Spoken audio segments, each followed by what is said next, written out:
Captain Jake Morrison sat in the Great Hall of the Galactic Council. The massive room was filled with representatives from 800 different alien species. Some looked like giant insects. Others were made of crystal or gas. A few even looked almost human, but with strange colors or extra arms. Jake had been coming to these meetings for 10 years. He was tired of the politics and endless arguing. Today felt different, though. Today felt like something bad was going to happen. The Zephyrian. Representative stood up. His name was Vexthai, and he was tall and thin with purple skin. He hated humans, and everyone knew it. Jake watched as Vexthai walked to the center of the room. "Fellow council members," Vexthai said in his cold voice, "today we vote on Regulation 847 Alpha. This law will finally control the humans who have grown too powerful." Jake felt his jaw tighten. Dr. Lisa Grant, who sat next to him, shook her head sadly. She had worked for 20 years helping other species with their medical problems. Admiral Ben Carter, sitting behind them, did not move, but Jake could feel his anger. Vexthai continued reading the new law. First, humans can only have small military fleets in neutral space. Second, all human technology must be shared with everyone for free. Third, humans must pay high taxes on all trade routes. Fourth, human colonies can only exist in areas we choose for them. Jake could not believe what he was hearing. For 200 years, humans had helped everyone. When the Void Plague almost killed billions of aliens, human doctors had worked day and night to save them. When wars broke out, human diplomats had made peace. When planets needed food or medicine, human ships had delivered it. The voting began. One by one, species voted yes to the new law. The Altarians voted yes. The Rigelians voted yes. Even species that humans had saved from extinction voted yes. Jake watched the numbers appear on the big screen. 623 species voted yes. Only 89 voted no. 135 did not vote at all.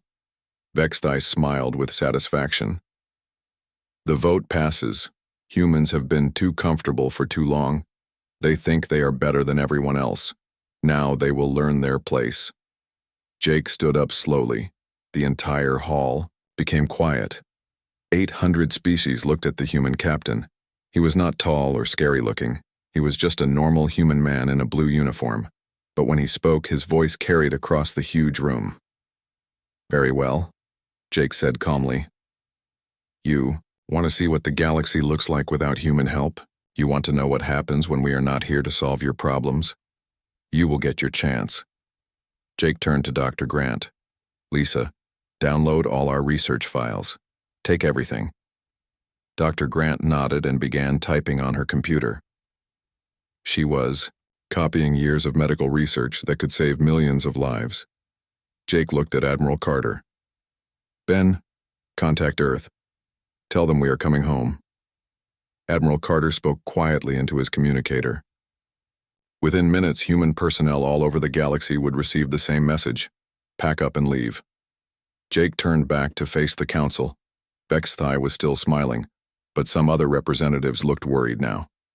Effective immediately, Jake announced, humanity withdraws from all galactic agreements. We will no longer help with your wars, your diseases, or your problems. We will not trade with you or share our technology. You wanted independence from human influence. Congratulations. You have it. Jake walked toward the exit. Dr. Grant and Admiral Carter followed him. Behind them, the council hall erupted in noise. Some aliens were cheering. Others were arguing. A few looked scared. As they reached the door, Vexthai called out, "Good. We do not need you anyway." Jake stopped and turned around one last time. "We will see about that," he said quietly. Within hours, human ships began leaving Nexus Prime, the capital world of the Galactic Council. The massive transport ship called the New Horizon waited in orbit. Thousands of human workers, scientists, doctors, and soldiers boarded shuttles to return home. Jake stood on the bridge of the New Horizon as it prepared to leave. Through the window, he could see the beautiful towers of Nexus Prime. He had spent 10 years working in those buildings, trying to help create peace in the galaxy. "Are you sure about this, sir?" asked Commander Amy Stevens, his second in command. Jake nodded. They made their choice, Amy. They want to handle things themselves. Let them try. The New Horizons engines powered up. The ship began to move away from Nexus Prime. As they left, Jake sent one final message to the Galactic Council. This is Captain Morrison of the Terran Federation. We are leaving your space. Do not follow us. Do not contact us. You wanted to be free of human interference. You are now free. Good luck. The message was broadcast to every alien ship and station in the system. Then the New Horizon jumped to faster than light speed and disappeared. In the council hall, the celebration was already dying down. Some representatives were starting to ask questions. Who would mediate the next trade dispute? Who would stop the next war? Who would cure the next plague? Vexthai waved away their concerns. We managed fine before the humans came. We will manage fine without them. But deep down, even he was starting to wonder if they had made a terrible mistake. On distant worlds, human colonies began shutting down. Research stations went dark. Hospitals closed their doors. Military bases powered down their weapons. Trade ships changed course for human space. The great exodus had begun. For the first time in 2 centuries, humans were leaving the galaxy to govern itself. Some aliens celebrated, others worried. None of them understood what was really coming. The galaxy was about to learn what life was like without human protection, human medicine, human technology, and human diplomacy. It was going to be a very hard lesson. Captain Ryan Walsh received the evacuation order while his ship was exploring a distant star system. The message was simple and clear. All humans were to return home immediately. Ryan had been in space for 15 years. His ship, the Star Pioneer, had discovered 12 new worlds and made first contact with 3 alien species. Now he had to abandon everything and leave. Sir, what about our research on the crystal beings? Asked his science officer, Dr. Helen Brooks. They had been studying a fascinating species that lived inside asteroids. Pack it up, Helen. We are going home, Ryan said sadly. Across the galaxy, the same scene was happening on thousands of human ships and stations. Commander Amy Stevens led the evacuation of human medical personnel from alien hospitals. Many of these doctors had worked for decades to help alien patients. Doctor, you cannot leave now, pleaded a Rigelian nurse. We have 50 patients who will die without human treatment. Dr. Sarah Kim looked at her alien colleague with tears in her eyes. I am sorry. I have no choice. My government has ordered all humans to leave. The Rigelian nurse did not understand. But you took an oath to help people. Yes, Dr. Kim replied. But your government just voted to restrict everything we do. They made it clear we are not wanted here. Similar conversations were happening everywhere. Human engineers were leaving power stations that they had built and maintained. Human teachers were abandoning schools where they had taught alien children. Human farmers were leaving colonies where they had grown food for entire planets. Tony Chen was in charge of shutting down the massive fusion reactor that powered the city of New Atlantis on Kepler 450b. The reactor was human-designed and required human knowledge to operate safely. You cannot just leave this running without supervision, warned the alien city manager. If something goes wrong, millions could die. Tony shook his head. Then you should have thought about that before voting. To restrict our activities, we are no longer responsible for maintaining your infrastructure. Tony began the shutdown sequence. Within hours, the city would lose power. The alien government would have to figure out how to run the reactor themselves, or the city would go dark. The same thing was happening on thousands of worlds. Human-built quantum generators were being shut down. Advanced communication networks were going offline. Planetary defense systems were being deactivated. Admiral Ben Carter was overseeing the military withdrawal. Human fleets had protected trade, routes, and maintained peace for 2 centuries. Now they were leaving their posts and returning to human space. Admiral, the Kethvar Empire is already moving ships toward the border, reported Captain Joe Martinez. Without our patrol fleets, they might invade the outer colonies. Admiral Carter looked at the tactical display. The aggressive Kethvar had been kept in check by human military presence for 50 years. Now that the humans were leaving, the aliens might start a war. Not our problem anymore, Joe, Admiral Carter said. The Council wanted independence, let them defend themselves. Some alien governments tried to stop the exodus. Altarian warships surrounded human transport vessels, demanding they stay and continue their work. Zephyrian forces attempted to seize human research stations before the scientists could leave. These attempts failed quickly and badly. The human ships were far more advanced than anything the aliens had. When 3 Altarian destroyers tried to block the research vessel Discovery, the human ship simply disabled them with 1 shot each and continued on its way. "This is Captain Lisa Parker of the Discovery," she broadcast to the disabled alien ships. "You voted for independence from human interference. This is what independence looks like. Rescue ships are on the way. Next time we might not be so gentle." The Universal Translation Protocol began failing almost immediately. For 200 years, human linguists had maintained the computer system that allowed all alien species to understand each other. Without constant updates and maintenance, the system started breaking down. Council meetings became confused messes as species could no longer communicate properly. Trade negotiations fell apart when buyers and sellers could not understand what they were agreeing to. Dr. Karen Williams, a human expert in alien languages, watched the translation system collapse from her evacuation ship. "They will need months to fix this," she told her colleague. "Maybe years. And they do not even know how the system works." The economic impact was even worse. Human traders had been the backbone of galactic commerce for generations. They knew which planets needed what goods, which routes were safe, and how to negotiate fair deals between different species. With human ships gone, trade began to collapse. Alien merchants did not know how to fill the gap. Food shortages began on worlds that depended on imports. Raw materials stopped flowing to manufacturing centers. Commander Dan Foster was evacuating the last human outpost in the Outer Rim when he received a desperate message from the local alien governor. "Please, Commander," the alien begged. "Our planet depends on the medical supplies your ships bring. Without them, our children will die."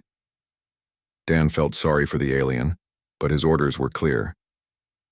"I am sorry, Governor. Your species voted to restrict human activities. We are just following your wishes. But we need you," the alien protested. "Then you should have thought of that before you voted against us," Dan replied. As the last human ship left alien space, Dan broadcast a final message. "Human space begins at the coordinates we are sending you. Any unauthorized entry will be considered an act of war. All communication should be directed to our boundary station at Kepler 442. The galaxy had gotten what it asked for. Complete independence from human influence. No more human ships patrolling their space. No more human doctors treating their sick. No more human engineers maintaining their power plants. No more human diplomats mediating their disputes." Within 6 months, the withdrawal was complete. Not a single human remained in alien space except for an automated beacon at the border. The message it broadcast was simple. "You wanted us gone, we are gone, do not follow." The aliens celebrated their freedom. Some threw parties. Others made speeches about finally being free from human domination. Vexthai himself declared it the greatest day in galactic history. But even as they celebrated, problems were starting. Communication failures made coordination difficult. Economic disruptions caused shortages and unemployment. Without human military patrols, piracy increased dramatically. Some of the smarter alien leaders were already beginning to worry. They had gotten what they wanted, but they were starting to realize they might not want what they got. The humans, meanwhile, had returned to their own space. Earth and the human colonies were completely self-sufficient. They had the best technology, the strongest military, and the most advanced science in the galaxy. For the first time in 2 centuries, humans could focus entirely on themselves instead of solving everyone else's problems. The galaxy was about to learn a very hard lesson about being careful what you wish for. 6 months after the humans left, the galaxy began falling apart. President Laura Mitchell sat in her office on Earth, reading reports from the border. Ambassador Chris Davis stationed at Kepler 442, was sending daily updates about the chaos in alien space. The news was getting worse every day. "Tell me about the HFY situation," President Mitchell said to General Scott Murphy, her military advisor. General Murphy pulled up a holographic map. Red areas showed HFY conquests. "They have taken 3 council worlds in the past month. The aliens cannot organize a proper defense without human mediation." President Mitchell nodded grimly. The HFY Empire had always been aggressive, but human diplomats had kept them under control with carefully negotiated treaties. Now, with no one to enforce those agreements, the HFY were expanding rapidly. "What about council response?" she asked. "Chaos," General Murphy replied. "Different species refuse to work together. Old grudges are surfacing. The Altarians will not fight alongside the Rigelians because of some trade dispute from 50 years ago. The crystal beings say they will only defend crystal worlds. Nobody trusts anybody else. On the council world of Vega Prime, the situation was desperate.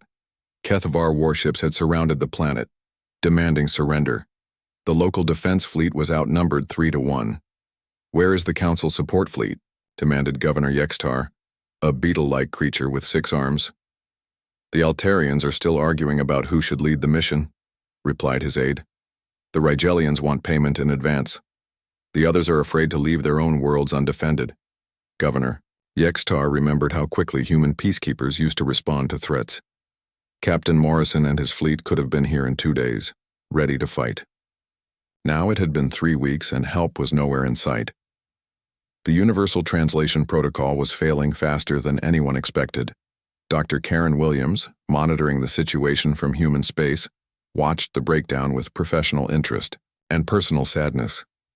"The error rate is up to 30%, she reported to her supervisor. "Complex negotiations are becoming impossible. Even simple conversations are getting confused." At the latest council session, chaos erupted when the Zephyrian representative thought the Altarian delegate had insulted his mother.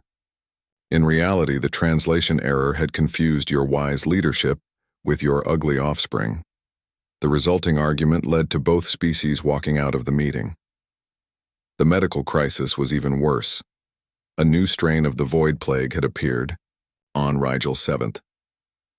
Without human doctors and their advanced treatment methods, the disease was spreading rapidly.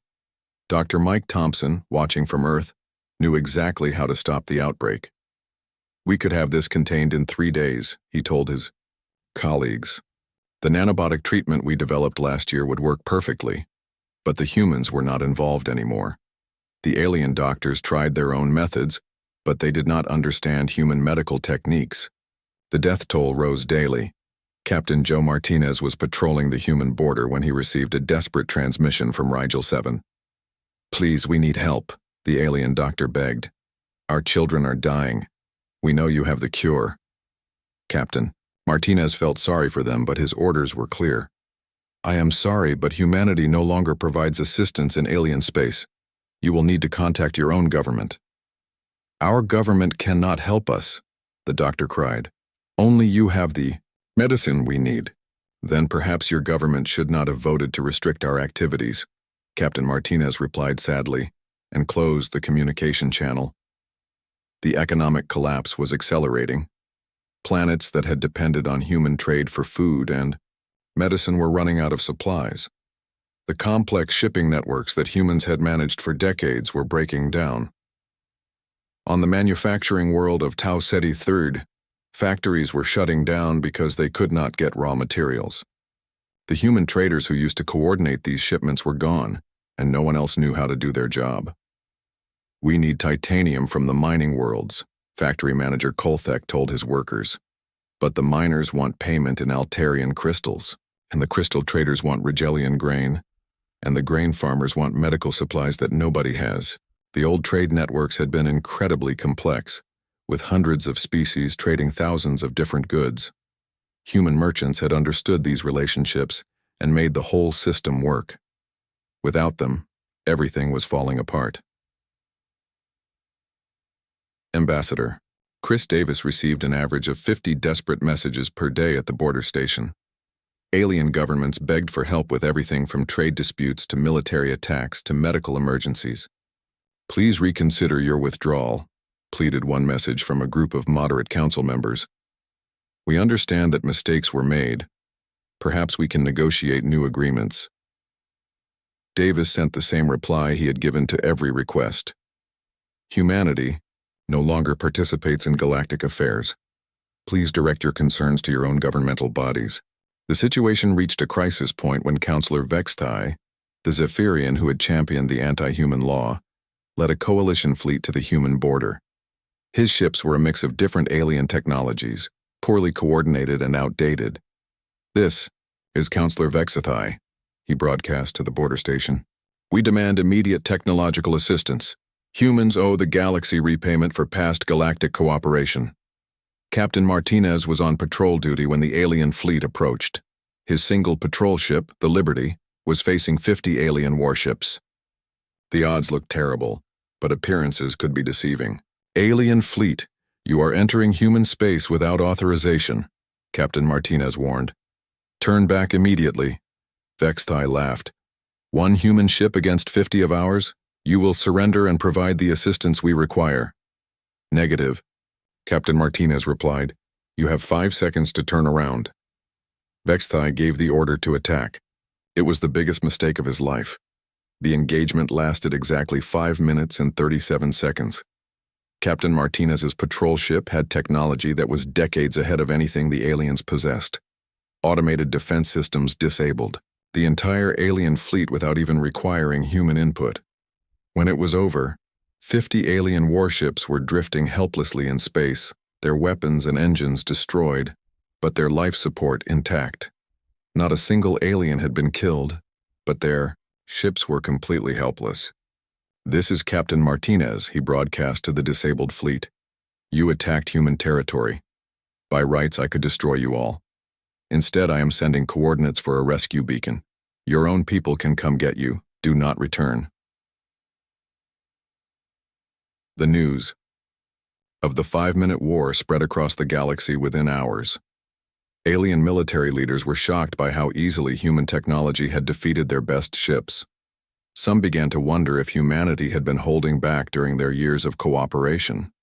On Earth, President Mitchell read the battle report with satisfaction. Send a message to all alien governments, she ordered. Let them know that human space is protected by technology they cannot match. Any further attempts at invasion will be met with less mercy. The message was clear. Humanity could easily reconquer the galaxy if they wanted to. They simply chose not to bother. As year 1 of the withdrawal ended, alien space was in chaos. Wars were breaking out everywhere. Diseases were spreading unchecked. Trade networks had collapsed. Communication between species was breaking down. Some alien leaders were beginning to admit privately that they had made a terrible mistake. But publicly, they continued to insist that they were better off without human interference.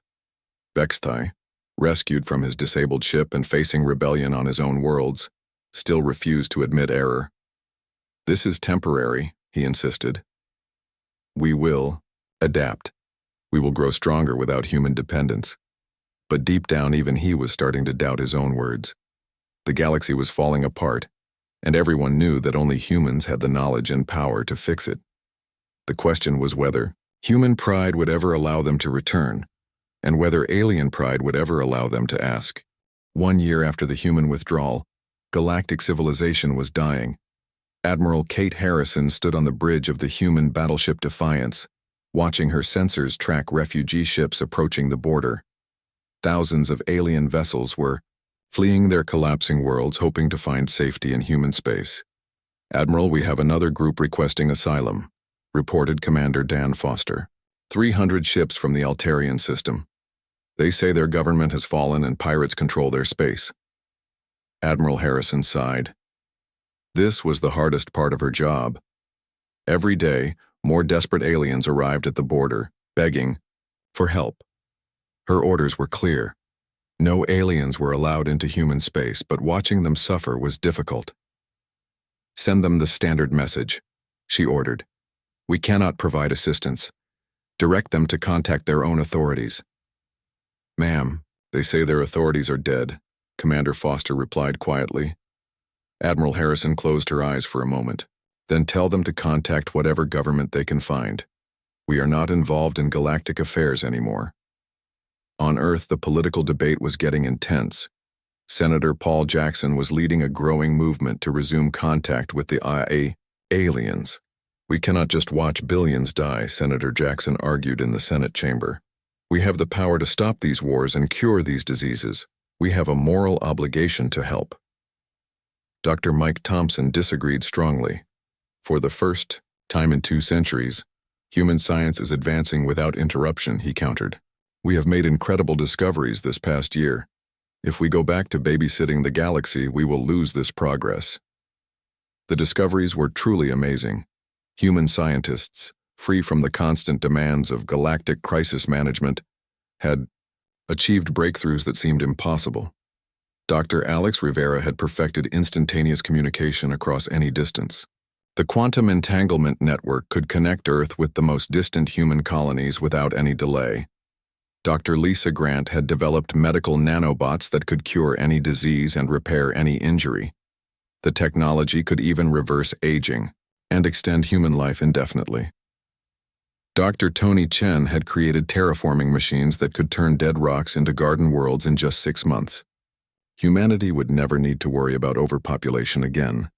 Captain Tom Bradley commanded the defense systems that made human space completely safe. Automated weapons platforms could detect and stop any threat long before it reached human worlds. Do you see what we have accomplished? Dr. Thompson asked the Senate. In 1 year without galactic interference, we have advanced more than in the previous 50 years. We could become a truly godlike civilization if we focus on ourselves instead of constantly solving other people's problems. But Senator Jackson was not convinced.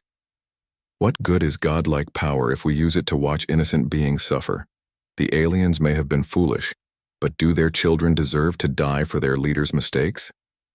Intelligence analyst Lisa Parker provided daily reports on the galactic collapse. The news was getting worse every week. The Rigelian-Altarian War has resumed after 300 years of peace, she reported. Both sides are using chemical weapons. Estimated casualties are already in the millions. The Crystalline Collective has invaded the former human protectorate worlds. Without our defense treaties, those planets are helpless. 17 separate conflicts are now active across the galaxy. Food shortages are widespread. Disease outbreaks are occurring on dozens of worlds.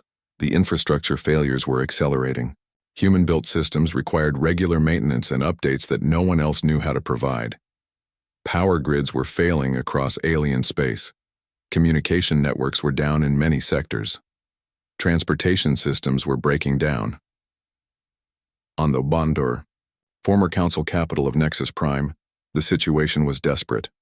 The massive city that had housed the galactic government was slowly dying as its systems failed one by one. Governor Melkar, who had taken over after the council's collapse, sent increasingly frantic messages to the human border station. Our population is 3 billion beings. One message read, Our food production systems are failing. Our hospitals cannot treat the sick without human medical technology. We estimate millions will die within months unless we receive assistance. Ambassador Chris Davis read each message carefully, but sent the same reply every time. Humanity does not involve itself in galactic affairs. Contact your local authorities. We are the local authorities, Governor Melkar replied desperately. There is no one else. The council has disbanded. Most governments have fallen. We are begging you for help. But Davis's orders had not changed. No assistance. No exceptions. The breaking point came when a massive alien fleet approached the human border. This was not an invasion force like Vexthai's coalition. This was something much more dangerous. A fleet of desperate refugees with nothing left to lose. Admiral Harrison watched as 5,000 alien ships approached the boundary. Her sensors showed families, children, elderly beings, all fleeing, the chaos in their own space. Admiral, they are requesting emergency landing permission, reported Captain Martinez. They say their homeworlds have been destroyed, and they have nowhere else to go. Admiral Harrison felt torn. These were not soldiers or politicians. These were innocent people whose leaders had made terrible decisions. But her orders were absolute. No aliens in human space. Negative, she replied. Turn them away. The alien, fleet commander, a being named Kolthes, made one final plea. Admiral, we have children on these ships, babies. Elderly beings who are dying. We know humans are good people. Please, just let us land somewhere safe. Admiral Harrison wanted to help, but she knew that letting even one refugee ship through would open the floodgates. Soon, millions of aliens would be fleeing to human space, and the same problems that had plagued the galaxy would follow them. I am sorry, she said. I cannot allow it. Some of the alien ships tried to force their way through. This led to the most tragic moment of the entire crisis. Human automated. Defenses activated, disabling the alien vessels. No one was killed, but thousands of ships full of families were left drifting helplessly in space. The images of disabled refugee ships spread across human space within hours. Public opinion began to shift dramatically. How can we call ourselves the good guys if we turn away children? Demanded Senator Jackson on the news. Yes, their leaders made mistakes, but these refugees are innocent. Dr. Thompson still argued for isolation. If we start taking refugees, where does it end? Do we rebuild their entire civilization? Do we go back to managing every crisis in the galaxy? We worked 200 years to escape that burden. But public pressure was growing. Protests erupted on Earth and the major colonies. Humans had always prided themselves on being helpers and protectors. Watching innocent beings suffer while they had the power to help felt wrong to many people. Chancellor Nathan Wright, the new head of government, called an emergency session of Parliament. We need to decide what kind of people we want to be, he told the assembled representatives. Do we remain isolated while the galaxy burns? Or do we accept that our power comes with responsibility? The debate raged for days. Meanwhile, more refugee fleets arrived at the border. More worlds fell to war or collapsed from infrastructure failure.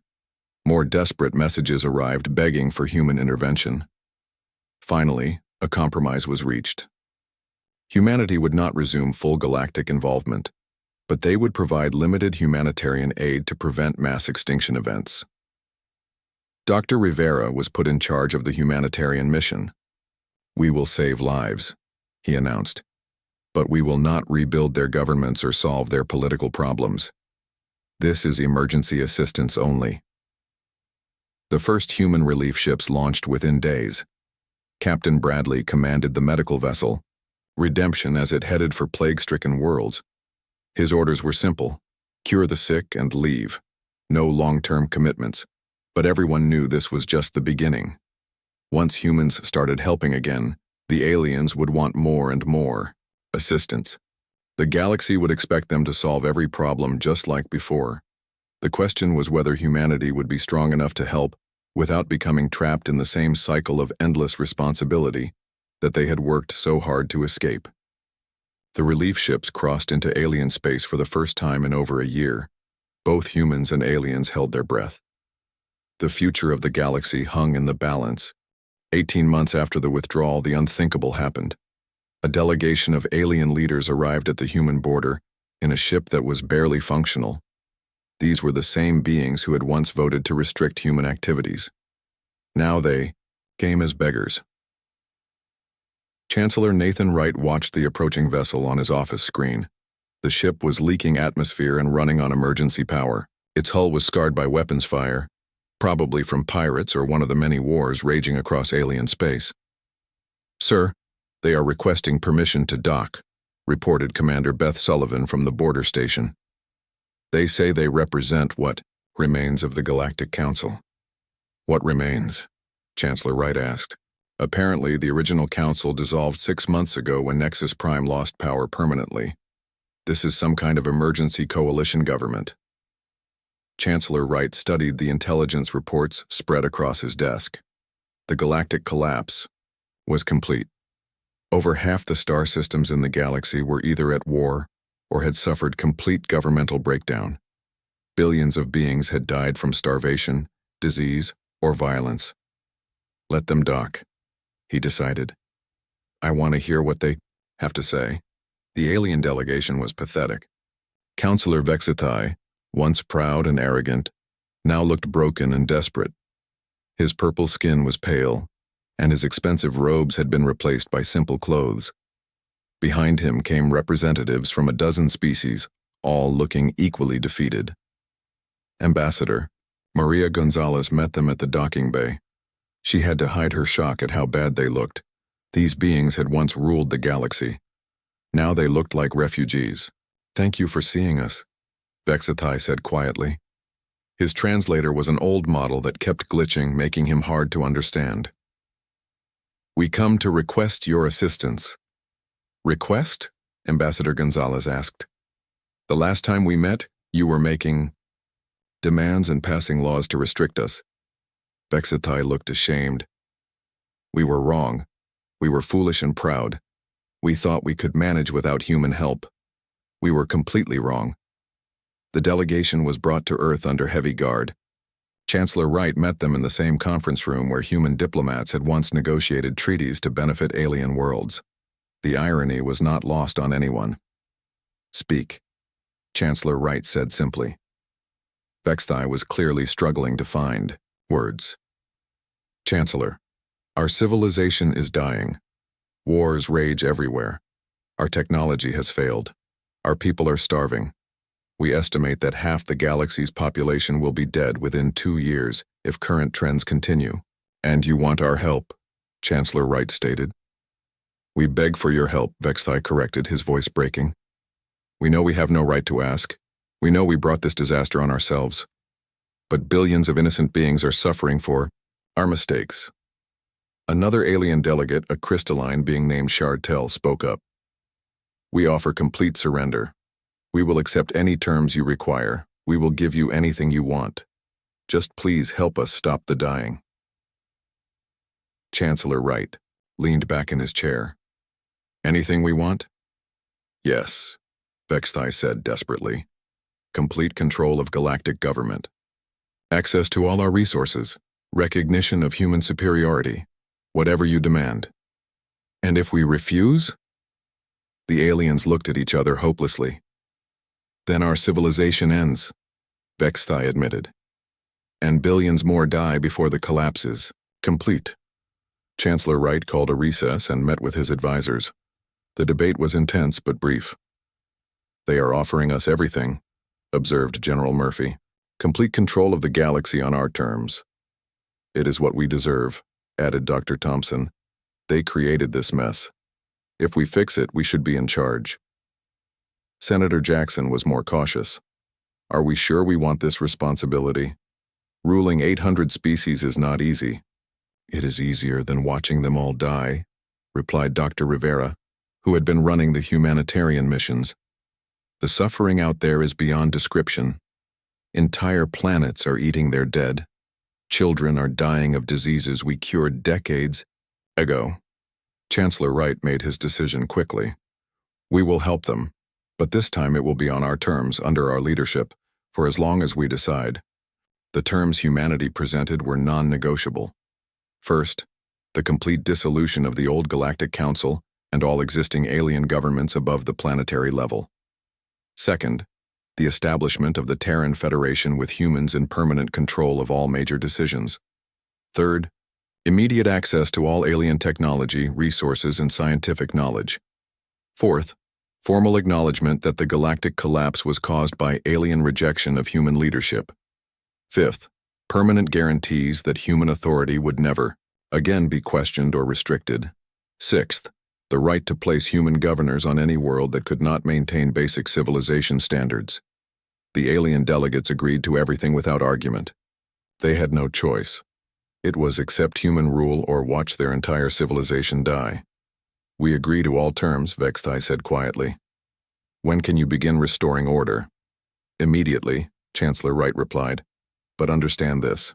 We are not returning as your partners or equals. We are returning as your rulers.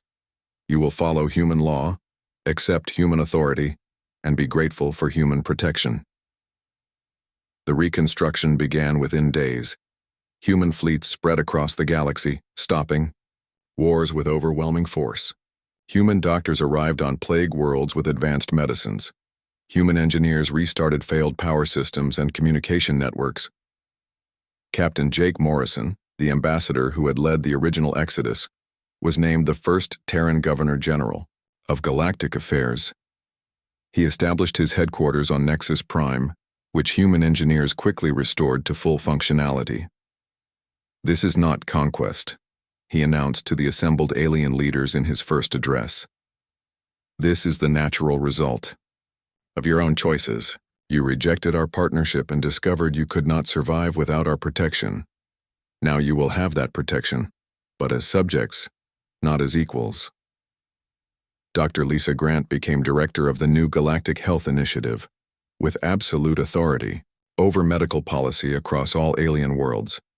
Her nanobotic treatments ended diseases that had killed millions. Admiral Ben Carter commanded the new Terran fleet, ensuring that no species could ever again challenge human authority. The automated defense networks around human space were expanded to cover the entire galaxy. The results were dramatic. Within months, the wars ended. The plague outbreaks were contained. Trade resumed under human management. Communication networks were restored with better human technology. But the cost to alien pride was enormous. Species that had once considered themselves equals to humanity were now clearly subjects. Their leaders took orders from human governors. Their scientists worked under human supervision. Their military forces served under human command.